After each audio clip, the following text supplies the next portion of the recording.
Hey folks, Brian Hollick from North Point Training Center, and right now I'm down here at the Firearms Academy of Seattle campus, and we are attending a Masad Ayub group class. And for those of you guys who've never taken a Masad Ayub class, not just in meeting the man, meeting the guy that has worked a lot in areas of judicious use of deadly force. One of the things is Mass has a lot of friends, and so what it is for me, it's almost a kind of a reunion of sorts with a lot of instructors that come from all over the country to come down here. And so what I'm trying to do here is I brought the camera out, and I'm going to try to sneak some interviews in with some of these guys, because this is good stuff. These guys are high-end instructors, and it's very rare to get them all in one place at one time. So as best as I can, I'm going to be sneaking the camera in and out and seeing if I can get as many interviews as I can so that you guys can get the benefit of their knowledge. Now I'm here with Frank DeYoung. You guys have already seen Frank in some of our videos, and Frank's one of our senior instructors. He's also got his own training school, and his specialty is working with the sort of the medical aspect of how this firearm stuff works. One, hey gosh, if somebody's hurt, how do we stabilize them? How do we get them ready for the first responders? Second part is, from the offensive standpoint, what are we doing vis-a-vis the bad guy? And Frank's got a real excellent program he's developing, which is basically trying to figure out how do we deal with this creature in 3D. And it's kind of unique. You're not going to see this in a lot of training schools. We usually work with flat cardboard targets or paper targets that are 2D, but we have to remember that the target's 3D. Now, Frank and I just had a chance to watch a great presentation from a guy that had been involved in a real-life self-defense encounter. God bless him. The guy came out of it alive. Nobody innocent was hurt. The bad guy, you know what? It didn't work out so good for him. But there was really no question that this was a person that was there with evil intent. Basically, came into a jewelry store armed, wearing a mask, covered up, and got in there and immediately started shooting. And this guy drew his gun, fired. He did everything that we would expect him to do. He did it right. He did it in line with his training, and he had gotten his training at Firearms Academy of Seattle, which is great. We want to see our students be able to use this stuff in a practical, usable way to defend their lives. What was great was hearing some of the comments that he had made, because Frank and I, we talk a lot about some of this stuff, and it's easy to talk about the theoretical. It's better to hear it from the practical. And there was a couple of takeaways from that presentation, which, by the way, is going to be on the Pro Arms podcast.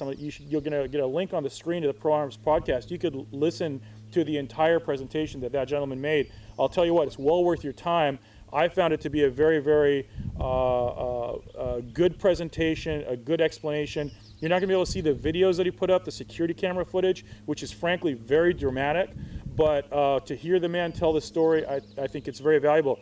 But Frank, one of the things that really impressed me when I heard him talking was, I asked him, hey, what are you going to do about your equipment from here on out? Did you decide, to make any changes? And what was your takeaway from that? Well, what was quite interesting was, he talked about not only has he taken the firearms training to protect himself and his employees in the store and customers within his jewelry store, he said, my God, I need a trauma kit because I almost got shot. Yep.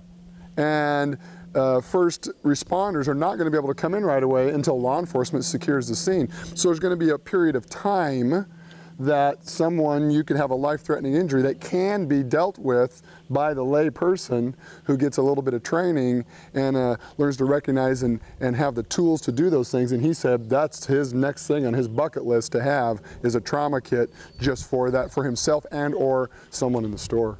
Yeah, so, Frank, we work so much talking about the offense, talking about hitting the target, talking about us launching rounds downrange. We don't like to even think or even consider the possibility somebody might hurt us or somebody that we care about, and how do we deal with them?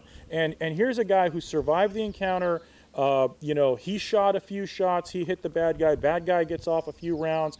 It's very close in, it's a dynamic fight, whole thing's over in 3 or 4 seconds, and one of the first things he's thinking about is, man, my God, I wish I had a trauma kit.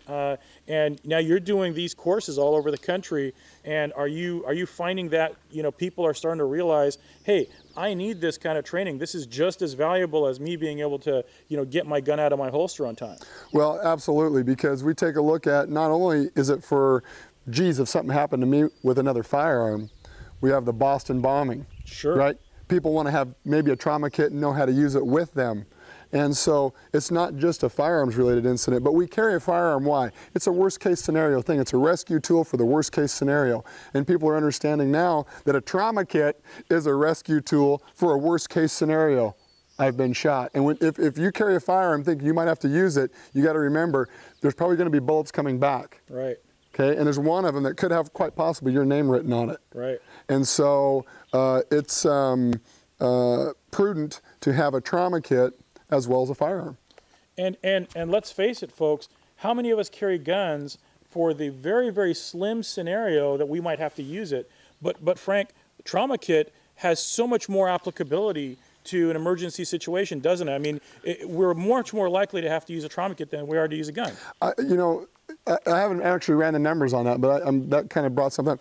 How often would something like that be used where there was a trauma at a home within a regular sized family within the U.S. of somebody had cut themselves with a knife, something happened with a lawnmower, something happened in the shop with a skill saw, or something of that nature, and that's where the trauma kit comes in handy. It's not only for gunshot wounds or a knife wound or anything like that, it's for everyday life, motor vehicle accidents. It can come into use in everything, and anybody out there watching this, take a time and step back and think, have you ever seen a trauma or something where you think, gosh, I wish I had something to deal with that within yourself or someone that you ran into. Right. So. And now going in a little bit more of some of the sort of the gun guy fun debate stuff. Frank and I kind of gave each other a quick shot during the lecture there because I asked the guy, hey, would you go with something different equipment wise? He was carrying a 1911. He was carrying full power 45s. And out of curiosity, was that enough, or maybe was that too much, or would you alter something? And Frank and I talk about this. This is kind of more of a theoretical debate among gun guys, but we kind of shot each other kind of a funny look and smiled because the guy's response was really indicative of something that we kind of believe, which is after you've been in a gunfight, you're not going to go for a smaller gun, are you, Frank? No, you're not going to go for a smaller gun, and I like Tom Givens' take on that, is nobody's come into the gun shop after a gunfight and said, I want a smaller gun that holds less bullets and a smaller caliber, it's harder to shoot. And this gentleman said the very thing. They said, would you change something? Now he's carrying a 45, 1911, and really the 1911 doesn't mean anything, it's 45. And he said, yes, I would carry the biggest gun that I could possibly carry and hide. If they made something bigger than 45, that's what I would have. Yeah. And so bigger is better in the world of handguns. Sure. But the concealability, and sometimes that handcuffs us and what we can carry and whatnot. And then shot placement becomes very critical on that, and look forward from here for some more videos between Brian and I in a class that I'm putting together on tactical marksmanship, which will deal a lot with the anatomy and how can we quickly stop the person with the least amount of rounds and with that shot placement. So yeah, and let's not kid ourselves, folks. This bad guy, as we're explained in the lecture, in the presentation, gets hit kind of in the upper shoulder area. I guess the clavicle is broken with a 45 caliber round, and still manages to have the strength to get up, run away, and he dies somewhat later, but clearly had energy and strength and fight left in him. If he wanted to stay there and continue to fight, he very well could have. So our guy came in and relied upon his training, and he told us, he goes, I took a two-handed grip, I shot. He even at some point even saw the laser dot, and he was able to track his target. So let's not kid ourselves that somehow under high stress, if you become a completely stupid animal, like some people in the media would like you to believe. This guy, he was able to think about whether or not to take follow-up shots. He chose not to. He understood where he was shooting, and he chose the shots carefully, right? So we got this is proof positive, folks, that if you get training you're going to be able to rely on that training under stress. And so, yeah, it's anecdotal. Yeah, it's one incident.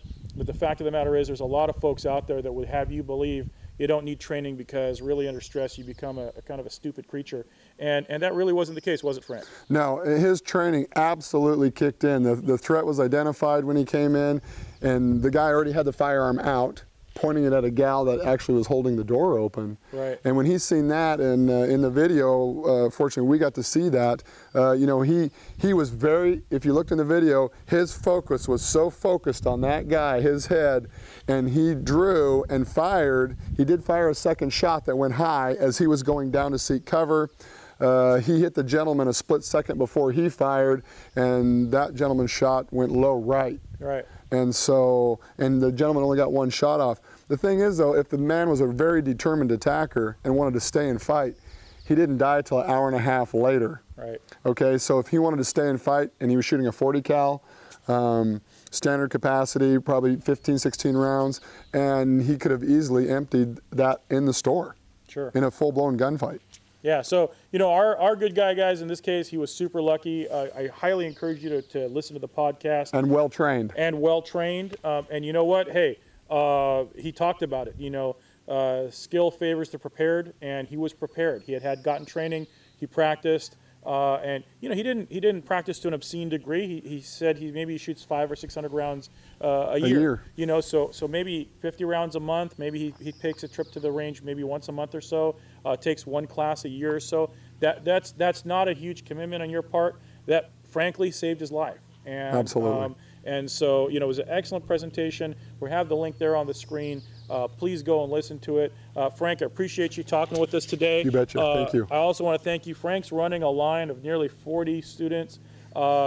It's tough, hard work. He's been doing this for 4 days. I'm not sure why he's still standing. Hopefully there's not shaving. There you go. Hopefully there's some caffeine in his future. Guys, if you get a chance to take a class from Frank, maybe at our place, maybe at one of the places around the country, I highly encourage you to do it. It's well worth your time. This is an experienced firearms instructor, and you're going to get some really phenomenal training that you're not going to find at your local range. And so seek him out. Call us, find out from us. We'll tell you where he's training. We don't have a problem, even if it's not going to be at our place. He might be somewhere in your local area, and we want to get you out. And if you've got a range and you want to host a class with Frank, let us know. We'll put you in contact with Frank, and we'll try to make that happen for you. So, folks, from North Point Training Center, this is Brian Hawk. Frank DeYoung, thank you, sir. You betcha. Thank you. And we'll catch you again. Be safe.